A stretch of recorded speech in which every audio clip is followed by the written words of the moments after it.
Bismillahirrahmanirrahim. Assalamualaikum warahmatullahi wabarakatuh.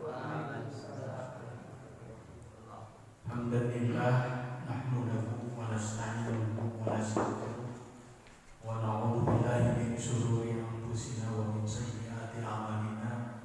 May yahdihillahu fala mudilla lahu wa may yudlil fala hadiya lahu. Asyhadu an la ilaha illallah wahdahu la syarika lahu wa asyhadu anna Muhammadan abduhu wa rasuluhu alladzi la nabiyya ba'dahu. Amma ba'd. Wa qad qala al-musannif khurujud dami min ghairil makhraji al-mu'tadi sawa kana yakhruju sawa kana bijarhin aw hijamatin aw ru'atin wa sawa'un kana qalilan aw kasiran. Pada hadirin jamaah pengawasan anu kusimpulin dipihormat pada dimuliakeun Allah Subhanahu wa taala. Alhamdulillah dina mangke ieu urang masih diberikan kesehatan dalam kerangka melaksanakan rutinan taklim kita, dan yang sudah dibahas dari bab ma la yanqudul wudu itu baru yang pertama, yaitu tentang lamsul mar'ah biduni haid. Jadi menyentuh wanita dengan tanpa ada penghalang. Nah, yang kedua ini akan menceritakan tentang khurujud dami min ghairil makhrajil mu'tadi. Yang kedua ini menyebutkan tentang keluar darah min ghairil makhrajil mu'tadi dari tempat yang tidak biasanya. Jadi ada keluar darah yang melalui lubang yang biasanya, dan itu biasanya pada umumnya terjadi pada wanita. Yang biasanya itu pasti membatalkan wudu. Selain membatalkan wudu, ada juga yang harus mandi, dalam hal ini mandi besar. Nah, apa saja yang keluar dan biasa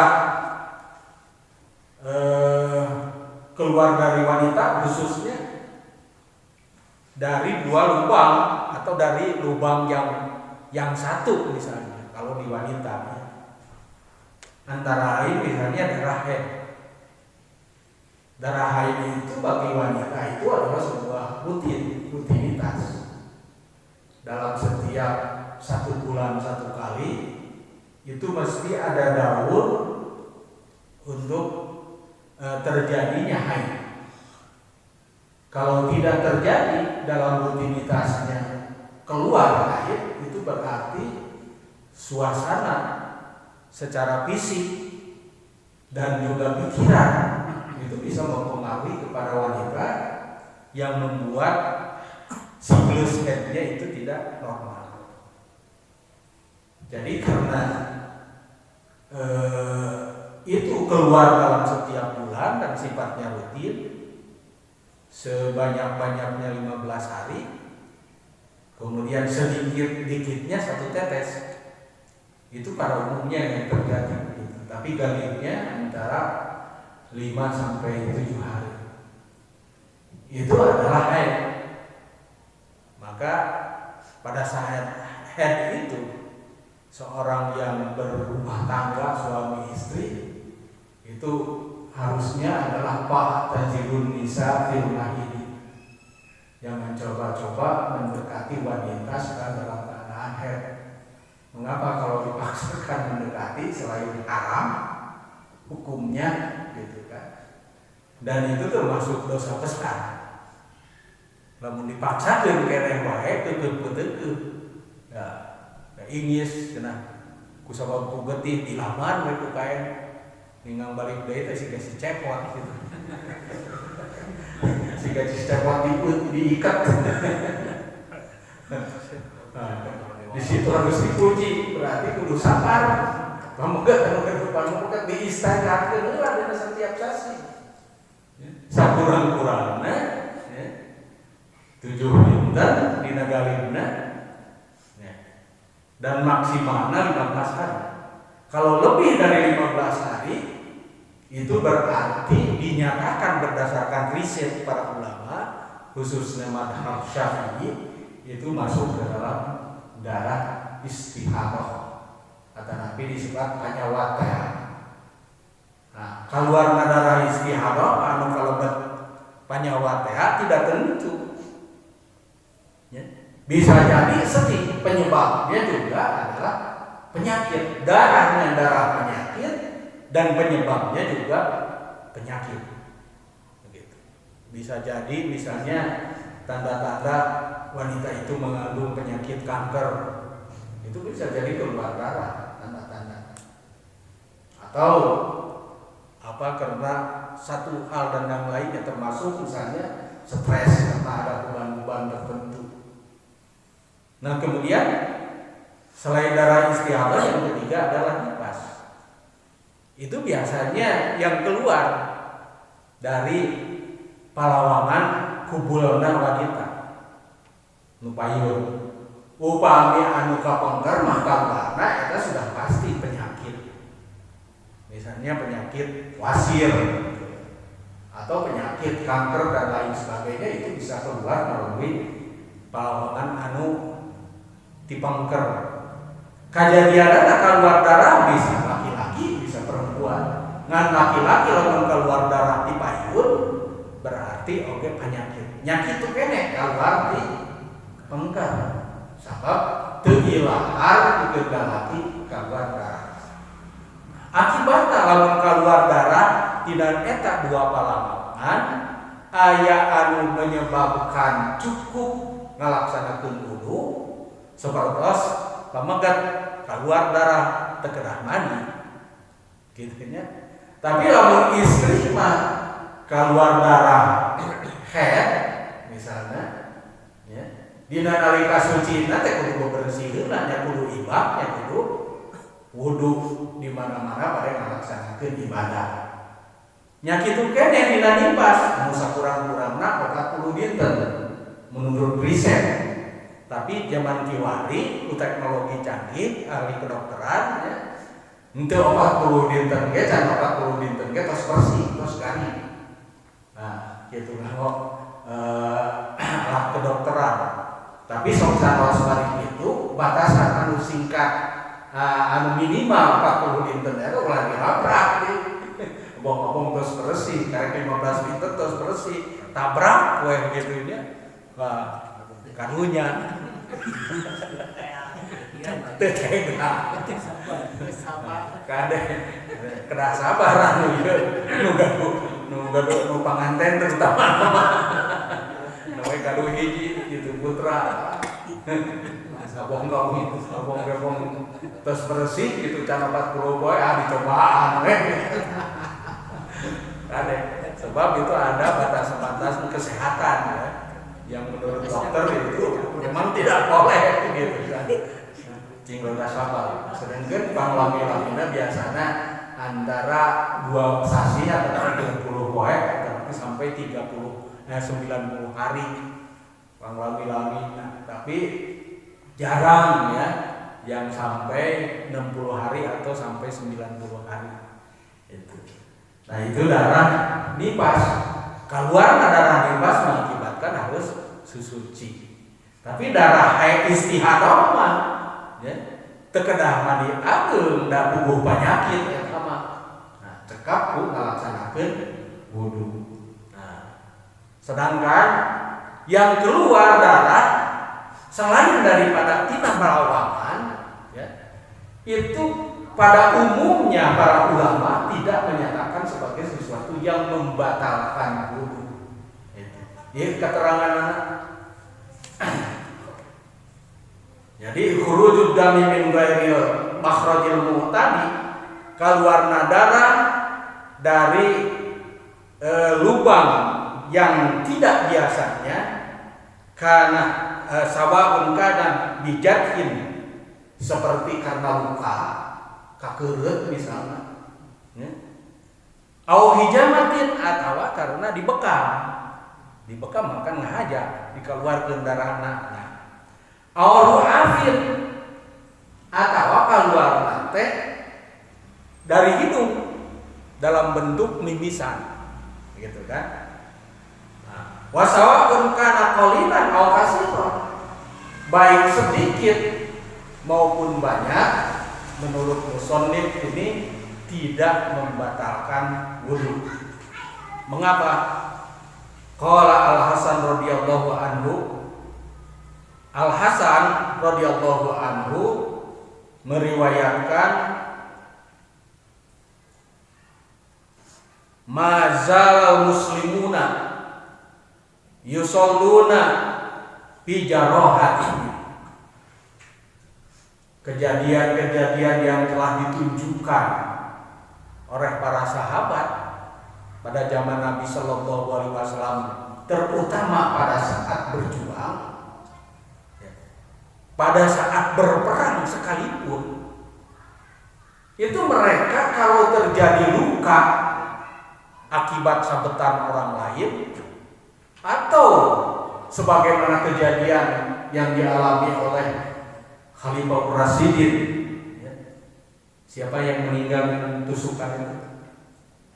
Yang pertama Umar bin Khattab, yang kedua Ali bin Abi Thalib juga sedang melaksanakan sholat, yang ketiga Utsman bin Affan, itu juga beliau sedang membaca ayat suci Al-Quran. Nah, sahabat yang ketiga ini, para khalifah ini, akibat fitnah besar terjadi antara lain oleh orang Khawarij, orang yang keluar dari nilai-nilai Islam, mereka itu diserang. Umar bin Khattab itu dalam keadaan luka dan pedang tertancap, pisau tertancap, itu tetap melanjutkan sholat seperti yang tidak terasa. Demikian juga Ali bin Abi Thalib masih terus melanjutkan sholat. Utsman bin Affan itu sudah 3 kali dia dipukul kepalanya, melanjutkan baca Al-Quran sampai ditimpuk begitu kan, dijejekan, baru namru aja kan. Karena Al-Quran ngalai mereh darah. Nah, itu mereka yang sedang dalam keadaan sholat itu yusalluna bi jarahatihim, mereka terus melanjutkan salatnya dalam keadaan luka. Rawahul Bukhari, di hadis diriwayatkan ke Imam Al-Bukhari. Waqalanya itu kene Al-Hasan ngariwayatkeun wal asru, nalika asar Ibnu Umar radhiyallahu anhuma bi orata wa kharaja min haddam falam yatawaddo, nalika dugi waktosna ngalaksanakeun salat asar Umar radhiyallahu anhu, Ibnu Umar radhiyallahu anhu, anjeunna bi oratan keluar darah, wa kharaja minha keluar nate adam, nyata darah, alam yatawaddo, tapi anjeunna teu ngalaksana teu keluar ataupun teu ngabatalkeun salatna, tetapi beliau melanjutkan salat. Nah, itu melanjutkan salat itu tandanya keluar darah itu tidak membatalkan wudu. Kemudian wabasako Ibnu Abi Aufa daman wa madha fi sholatihi wa shalla Umar bin Khattab radhiyallahu anhu wa jarhuhu yas'ubu damman, nya kitu keneh. Terjadi suatu kejadian yang dialami oleh Ibnu Abi Aufa. Nah, apa yang terjadi pada Ibnu Abi Aufa? Basako. Dia itu muntah darah. Ya, muntah darah. Wa madha fi sholatihi, tetapi sholatnya itu terus dilanjutkan. Sok sanaos bari keadaan muntah darah. Nah, itu saking bertahannya. Kenapa? Di kalangan para sahabat itu memang sangat jauh dengan perasaan kita, kehusuannya di dalam melaksanakan sholat. Seakan-akan ya, apa yang dialami oleh mereka dalam bentuk pelukaan dari pihak orang lain kepada dia yang sedang khusyuk melaksanakan sholat, itu seolah-olah teu karaos. Jadi leuwih dominan atanapi leuwih kuat khusyukna mayun ka Allah Subhanahu wa taala batan nyerina. Lain teu karasa nyeri dan normal. Sami-sami jalmi ini pasti bakal ngaraos nyeri. Tapi ku sabab khusyuk manteng ka Allah Subhanahu wa taala dugi ka seolah-olah nya senjata anu ditusukkeun teu karaos ku anjeun. Banding ku khusyuk netepanana gitu. Khusyuk salatna. Waqad usibanya kitu keneh. Yang terjadi Abbad bin Bashir. Abbad bin Basar atau bin Bashir itu kan dina riwayat anu dicarioskeun kamari dina perang Datu Irkin teh ya. Itu beliau itu ditugaskan 2 orang ketika dalam perjalanan pulang untuk melaksanakan ronda. Tetapi yang 2 orang itu ada komitmen ya, untuk setengah malam 1 orang sampai jam 12 kalau kita ya sekarang. Nah, yang satu lagi, sahabat yang satu lagi sampai subuh dari jam 12.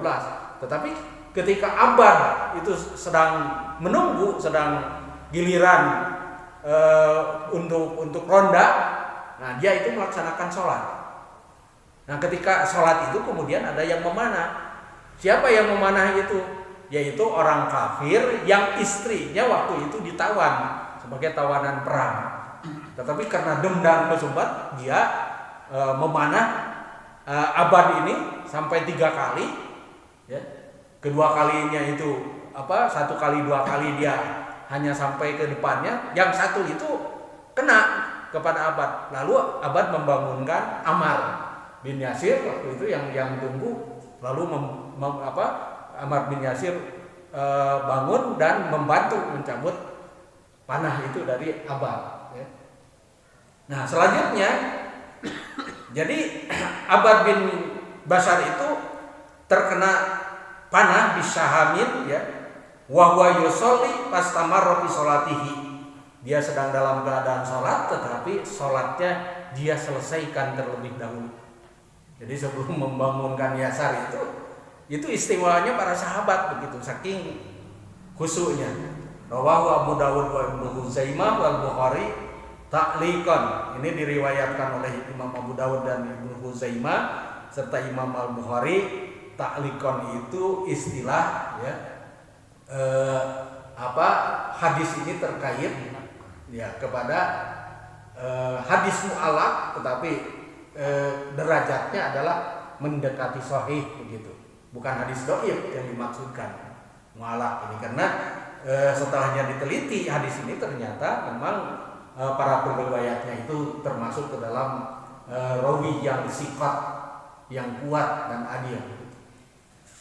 Nah, jadi kesimpulannya bahwa menurut pembahasan ini keluar darah selain dari kubul atau dubur itu tidak membatalkan wudu ya, apalagi kalau misalnya terjadi karena luka. Nah, beda lagi misalnya kalau kita justru terkena darahnya darah yang najis, darah anjing atau darah binatang-binatang yang dinyatakan bahwa itu adalah najis, dan darah yang lain gitu terkena kepada kita, itu bisa termasuk kepada golongan yang bisa membatalkan pada wudu. Nah, begitu.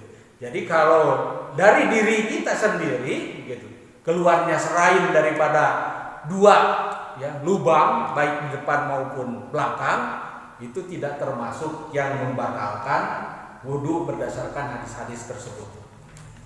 Nah, kemudian yang ketiga adalah al-qai'u. Yang tidak membatalkan wudu itu adalah qai'. Qai' itu memang sanes laut qai', tapi muntah. Jadi muntah itu tidak termasuk. Misalnya kita sedang dalam keadaan sakit lalu melaksanakan sholat. Nah, ketika sedang melaksanakan sholat itu keluar muntah. Nah, itu muntah itu tidak membatalkan sholat. Sawa'un kana milkul fami aw dunahu walam yuraddu fi naqdihi hadisun yahtaju bihi. Keluar muntah itu baik kondisinya milkul fami aw dunahu. Yang dimaksud dengan milkul fami itu adalah memenuhi mulut. Artos nama utah naseur gitu ya, memenuhi mulut itu. Kemudian audunahu atau selain dari memenuhi mulut dalam arti muntahnya itu sedikit. Jadi baik banyak maupun sedikit itu tidak membatalkan wudu. Mengapa? Walam yuraddu fi naqdihi. Karena tidak ada hadis ya, yang hadisun yuhtaju bihi yang bisa dijadikan sebagai hujah dalam hal ini. Nah, berarti kalaupun ada itu hadisnya, derajatnya itu tidak bisa dipertanggungjawabkan menurut musannif dalam arti termasuk ke dalam hadis yang dhaif. Nah, oleh karena itu menurut pandangan musannif ini, pengarang ini, kalaupun ada yang berpandangan bahwa ya, muntah itu sesuatu yang membatalkan wudu, maka ketika ditelusuri ternyata kalaupun ada hadisnya itu lemah, tidak dapat dijadikan sebagai hujah di dalam syariat Islam. Nah, itu yang ketiga. Nah, sadukinanya anu ka obatna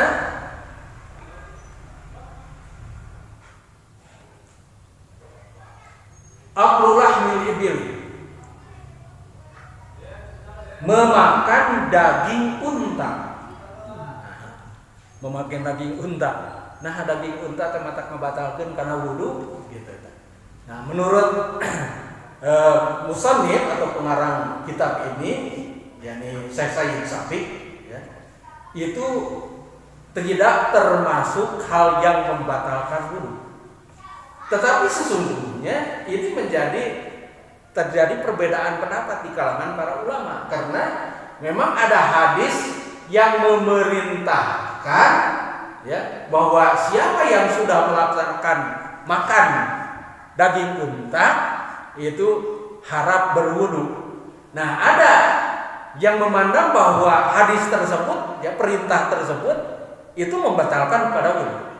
Tetapi ada sebagian ulama ya, walaupun ada perintah untuk berwudu, sesungguhnya tidak membatalkan wudu. Cuma kalau berwudu lagi dipandang sebagai suatu amal yang lebih baik atau lebih afdal. Nah, wahwa ra'yul khulafa'il arba'ah wa kasirun minas sahabah wat tabi'in illa annahu sahhal hadis bil amri bil wudu'i minhu. Nah, tentang hal ini pandangan para khulafa atau nabi para khalifah anu opat, saha khalifah anu opatan nyata tinggawitan Abu Bakar benika Ali bin Abi Thalib. Wa kasirun minas sahabat kitu deui seueur di antarana para sahabat wa tabi'ina sareng para tabi'in, kecuali annahu sahal hadis, aya hadis sahih bil amri anu marentahkeun bil wudu minhu.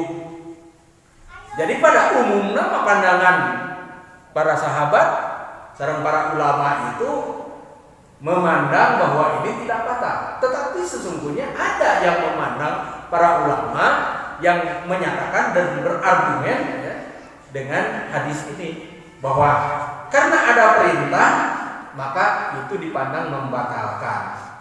Nah, Pak Jabir bin Samrah radhiyallahu anhu anna rajulan sa'ala Rasulullah sallallahu alaihi wasallam natawadda min luhumil ghanam qala in syi'ta tawadda wa in syi'ta fala tatawadda. Jabir ngariwayatkeun sebuah hadis dari bin Samrah, Jabir bin Samrah maksud radhiyallahu anhu anna rajulan, ada seorang laki-laki yang bertanya kepada Rasulullah sallallahu alaihi wasallam, ana tawadda min luhumil ghanam. Ya Rasulullah, apakah kami harus berwudu setelahnya kami memakan daging domba min luhumil ghanam? Qala, maka Kanjeng Rasulullah sallallahu alaihi wasallam itu menjawab, in syi'ta tawadda. Nah, jika kamu ingin tawadda, silakan berwudu. Wa in syi'ta fala tatawadda. Tapi lamun anjeun teu hayang wudu, nya teu kudu wudu. Artina rek wudu heuh, rek teu wudu heuh. Ya. Tetapi instruksi ini, pilihan-pilihan ini tidak mencerminkan bahwa setelah memakan daging domba itu menunjukkan batalnya wudu. Jadi tematak batal ngan pedah lamun teama nya sok sanajan bari teu wada teu batal ngalaksanakeun tajdidul wudu eta menurut hadis ieu langkung utama. Pamongnya orang yang saya kenal. Nah, salajengna qala anatawaddu min luhumil ibil. Apakah kita harus berwudu setelah kita memakan daging unta? Qala na'am tawaddu min luhumil ibil. Ya, kata Rasulullah sallallahu alaihi wasallam, kamu harus berwudu daripada setelah memakan daging unta. Tetapi sekali lagi ya, bahwa pernyataan harus berwudu setelah makan daging unta itu tidak berarti wudunya batal. Tapi karena menunjukkan harus, berarti lebih utama untuk melaksanakan wudu. Ini menurut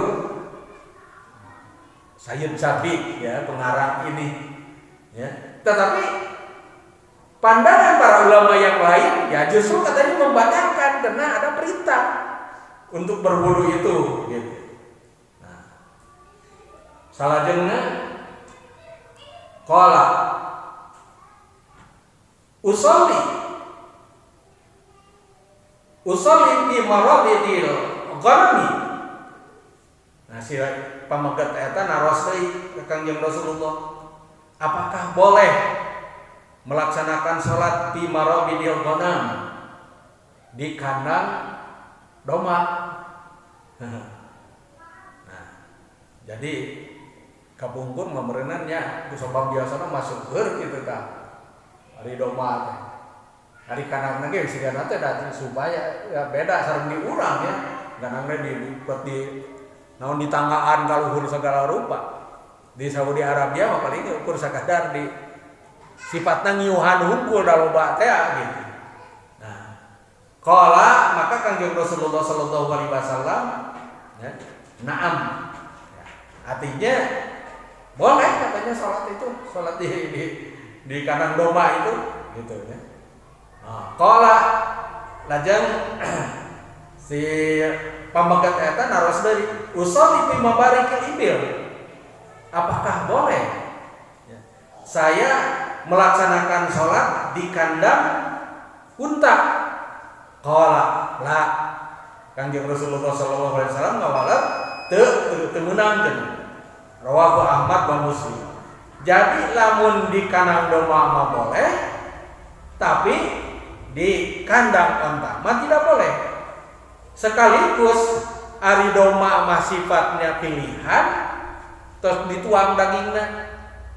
Boleh berwudu, boleh tidak. Tetapi setelah makan daging unta mah menyatakan jawaban Rasulullah harus berwudu. Nah, sedangkan netepan di kandang domba, nah itu kata Rasulullah SAW boleh. Sedangkan sholat di kandang sapi, di kandang unta itu tidak boleh. Rawahu Ahmad wa Muslim. Wa anil Barra Ibnu Ajib radhiyallahu anhu qala su'ila Rasulullah sallallahu alaihi wasallam anil wudu min luhumil ibil, ya hadis anu sanes deui tetapi ngadukung sami-sami. Kanjeng Rasulullah sallallahu alaihi wasallam pernah ditanya anil wudu'i tina perkara wudu an luhumil ibil saparantosna nuang daging onta. Faqala tawaddo minha. Jawaban Kanjeng Rasulullah sallallahu alaihi wasallam anjeun kudu wudu saatosna makan daging onta. Wasuila an luhumil ghanam, lajeng Kanjeng Rasulullah ditaros perkawis nuang daging domba. Faqala la tatawaddo minha, tekedah ngalaksanakeun wudu. Wasuila anis sholati fi mabarikil ibil, faqala la tusallu biha. Aya deui Kanjeng Rasulullah ditaros netepan di kandang unta, faqala la tusallu biha. Kamu tidak boleh untuk melaksanakan sholat di dalamnya. Fa innaha minasyayatin. Lamun sholat di kandang unta mah kalebet kana pagawean setan. Jadi kudu dijauhan. Salajengna wasuila anis sholati fi marabitil ghanam, anjeunna ditaros perkawis netepan di kandang domba. Faqala shollu fiha fa innaha barokatun. Rek anjeun sarolat di dinya, di situ ada kebaikan, ada barokah yang bisa berkembang. Nah, itu bagaimana? Nah, ini harus digali lagi sampai dalam. Kenapa ada identifikasi perbedaan hari netepan di kandang onta mah tidak boleh, malah disebut setan, tapi netepan di kandang domba mah di situ ada barokah. Ini berarti ada hikmah tertentu dengan pernyataan Rasulullah. Oke, kira sanes waktu sih digali. Rawahu Ahmad wa Ibnu Hibban wa qala Ibnu Huzaimah, ya. Lam ara khilafan bainal ulama il hadis, di kalangan para ulama teu aya perbedaan pendapat dina masalah ieu bahwa ini adalah termasuk hadis sahih. Bahkan menurut Imam An-Nawawi, ya, bahwa ini adalah termasuk dalilnya yang sangat kuat dari Imam Nawawi teh salah sawios ti madhab Syafi'i. Nah, janten kumargi gitu ari Imam domba mah teu kedah wudu, ada dua pilihan. Ari tos Imam onta mah langkung saya melaksanakan wudu, sok sanajan teu ngabatalkeun kana wudu. Wallahu a'lam bishawab. Assalamualaikum warahmatullahi wabarakatuh.